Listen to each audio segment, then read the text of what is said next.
সুপ্রিয় দর্শক, সাবেক রাষ্ট্রপতি শাহাবুদ্দিন চুপ্পু। সাবেক রাষ্ট্রপতি মোহাম্মদ শাহাবুদ্দিনের পদত্যাগের পরই আলোচনায় তার বিরুদ্ধে থাকা একের পর এক অভিযোগ। এরই মধ্যে রাজনৈতিক বিভিন্ন মহল থেকে আসছে তাকে গ্রেপ্তারের দাবি। 24 জুলাই 2026 তারিখে তিনিও পদত্যাগ করেছেন। আন্তর্জাতিক সংবাদ মাধ্যম রয়টার্স এখন দিচ্ছে কঠোর বিশ্লেষণ এবং ভয়ঙ্কর বার্তা। রয়টার্স বলছে, সাবেক রাষ্ট্রপতি শাহাবুদ্দিন চুপ্পুর এই বিদায়ের ফলে আগামী 5 মাস পর শেখ হাসিনা যখন বাংলাদেশে ফেরার কথা, তখন উচ্চ পদে তার কোনো মিত্র বা পক্ষে থাকবে না কেউ। কিন্তু প্রশ্ন হলো, কে হবেন বাংলাদেশের পরবর্তী রাষ্ট্রপতি? আর প্রধানমন্ত্রী তারেক রহমান এই পরিস্থিতিতে কি ভাবছেন? চলুন আজকের এই বিশেষ বিশ্লেষণে সেটাই জানা যাক। প্রথমে জানা যাক কেন পদত্যাগ করেছেন রাষ্ট্রপতি শাহাবুদ্দিন চুপ্পু। সাবেক রাষ্ট্রপতি শাহাবুদ্দিন চুপ্পুর বয়স হয়েছিল 76 বছর। 2023 সালের এপ্রিলে আওয়ামী লীগের সংখ্যাগরিষ্ঠ সংসদে তিনি রাষ্ট্রপতি নির্বাচিত হয়েছিলেন। তার অফিস থেকে জারি করা এক বিবৃতিতে জানানো হয়েছিল, সম্প্রতি স্বাস্থ্য পরীক্ষায় তার অটোনমিক নিউরোপ্যাথি ধরা পড়েছে। এই রোগের কারণে তিনি মাঝে মধ্যেই অজ্ঞান হয়ে পড়েন। এছাড়াও তিনি হৃদরোগ, উচ্চ রক্তচাপ, ডায়াবেটিস এবং কিডনির জটিলতায় ভুগছেন। তিনি সংসদ অধিনায়ক হাফিজউদ্দিন আহমেদকে লেখা এক চিঠিতে উল্লেখ করেন, আমি গুরুতর অসুস্থ, তাই আমি এই সাংবিধানিক পদের দায়িত্ব পালনে সক্ষম নই। কিন্তু দর্শক বন্ধুরা, আপনারা কি মনে করেন শুধু অসুস্থতার কারণেই সাবেক রাষ্ট্রপতি শাহাবুদ্দিন চুপ্পু তিনি চলে গেলেন? না, এর পেছনে রয়েছে গভীর রাজনৈতিক চাপ এবং পরিকল্পনা। আন্তর্জাতিক সংবাদ মাধ্যম রয়টার্সের বিশ্লেষণ অনুযায়ী শাহাবুদ্দিন চুপ্পুর পদত্যাগ শেখ হাসিনার জন্য এক বিশাল ধাক্কা। 2024 সালের জুলাই আগস্টে যখন হাজার হাজার ছাত্র ও সাধারণ মানুষ রাস্তায় নেমে আসেন, তখন পুলিশের গুলিতে অন্তত 1400 মানুষ প্রাণ হারিয়েছিল। এই হত্যাকাণ্ডের বিচার করতে আন্তর্জাতিক অপরাধ ট্রাইব্যুনাল শেখ হাসিনাকে অনুপস্থিতিতে মৃত্যুদণ্ড দেয়। হাসিনা বর্তমানে ভারতের রাজধানী নয়াদিল্লিতে নির্বাসিত জীবন কাটাচ্ছেন। গত 10 জুলাই রয়টার্সকে দেয়া এক বিশেষ সাক্ষাৎকারে শেখ হাসিনা জানান, তিনি আগামী ডিসেম্বর মাসে দেশে ফিরে আসবেন এবং আত্মসমর্পণ করবেন। শেখ হাসিনা বলেছেন, মৃত্যু যদি আসে তাহলে আমার নিজের মাটিতেই আসুক। শাহাবুদ্দিন চুপ্পুর পদত্যাগের ফলে ডিসেম্বরে যখন হাসিনা ফিরবেন, তখন রাষ্ট্রের উচ্চ পদে তার আর কোনো মিত্র থাকবে না, কারণ আওয়ামী লীগ নিষিদ্ধ এবং দলের শীর্ষ নেতারা হয় জেলে নয়তো পলাতক। শাহাবুদ্দিন চুপ্পুর চলে যাওয়ার মধ্য দিয়েই শেখ হাসিনার ক্ষমতার শেষ স্তম্ভটিও ধসে পড়ল। এখন প্রশ্ন হলো, রাজনৈতিক মঞ্চের নায়ক প্রধানমন্ত্রী তারেক রহমান এই পরিস্থিতিতে তিনি কি ভাবছেন? প্রধানমন্ত্রী তারেক রহমান এবং বিএনপি নেতৃত্বাধীন সরকারের জন্য শাহাবুদ্দিনের উপস্থিতি ছিল এক কন্ট্রাডিকশন বা বৈপরীত্য। যদিও তিনি সাংবিধানিক পদে ছিলেন, কিন্তু সাবেক রাষ্ট্রপতি শাহাবুদ্দিনের কিছু পদক্ষেপ সরকারকে ব্যাপকভাবে অস্বস্তিতে ফেলেছিল। কেননা গত ডিসেম্বরে শাহাবুদ্দিন গণমাধ্যমকে বলেছিলেন, অন্তর্বর্তীকালীন সরকার তাকে অপমানিত করেছে। তার দাবি ছিল, অন্তর্বর্তীকালীন সরকার বিদেশস্থ বাংলাদেশ দূতাবাস থেকে তার ছবি সরিয়ে ফেলেছে।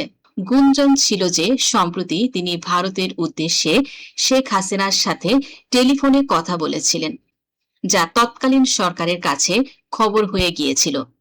যদিও শাহাবুদ্দিন এই খবরকে ভিত্তিহীন বলে উড়িয়ে দিয়েছিলেন, কিন্তু সূত্রগুলো বলছে তার এই পদত্যাগের বিষয়ে তিনি আগে থেকেই প্রধানমন্ত্রী তারেক রহমানকে অবহিত করেছিলেন। বিএনপির সাধারণ সম্পাদক ও স্থানীয় সরকার মন্ত্রী মির্জা ফখরুল ইসলাম আলমগীর ইতিমধ্যে স্পষ্ট করেছেন যে সরকারের কোনো ব্যক্তির প্রতি অবিচার করার কোনো ইচ্ছা নেই, তবে আইনি প্রক্রিয়ায় সবাইকে জবাবদিহি করতেই হবে। এদিকে শাহাবুদ্দিন চুপ্পুর জীবনে এখন আরেকটি ঝড় আসছে, যেটি হলো গুরুতর অভিযোগ। শোনা গেছে প্রায় 95,000 কোটি টাকা আত্মসাৎ করেছে সাবেক রাষ্ট্রপতি শাহাবুদ্দিন চুপ্পু। ইসলামী ব্যাংকের যে দুর্নীতি ছিল সেই দুর্নীতির সঙ্গে তিনি সরাসরি জড়িত ছিলেন।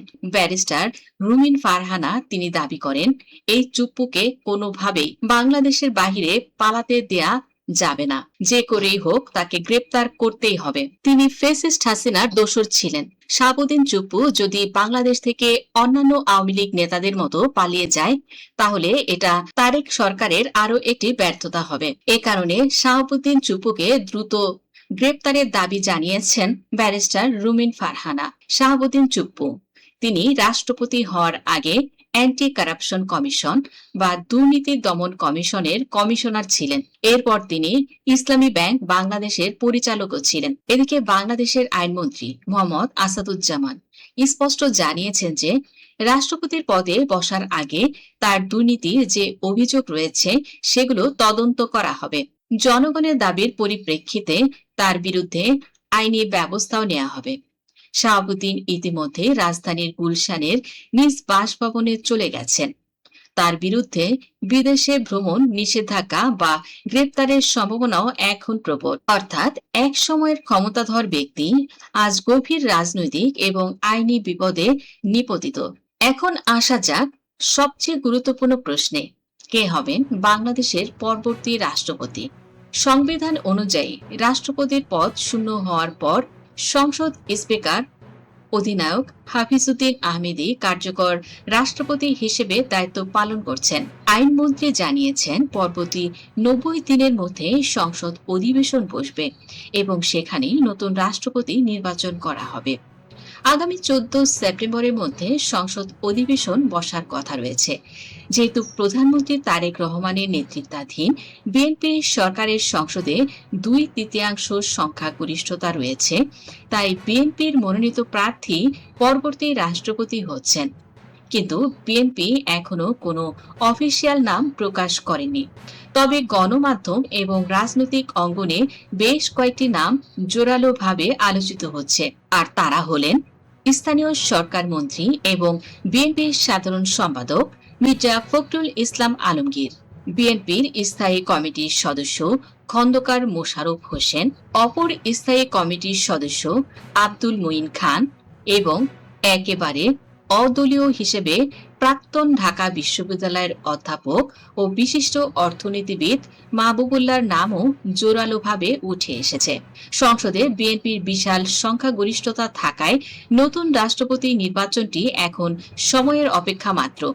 তাছাড়া তারেক রহমানের নেতৃত্বাধীন সরকার এখন সংস্কার এবং স্থিতিশীলতার দিকেই হাঁটছেন। পরবর্তী 90 দিনের মধ্যে বাংলাদেশের নতুন এক রাষ্ট্রপতি পাচ্ছে বাংলাদেশ, যিনি এই নতুন বাংলাদেশের ভিশনকে এগিয়ে নেবেন। এই গুরুত্বপূর্ণ তথ্যবহুল সংবাদটি আপনাদের প্রিয়জনদের সাথে শেয়ার করতে ভুলবেন না। তো বন্ধুরা, ভিডিওটি ভালো লাগলে লাইক, কমেন্ট, শেয়ার করুন এবং এমন ইনফরমেটিভ ভিডিও পেতে সাবস্ক্রাইব করুন জেনজি ডেইলি পলিটিক্স। ধন্যবাদ দর্শক সম্পূর্ণ ভিডিওটি দেখার জন্য।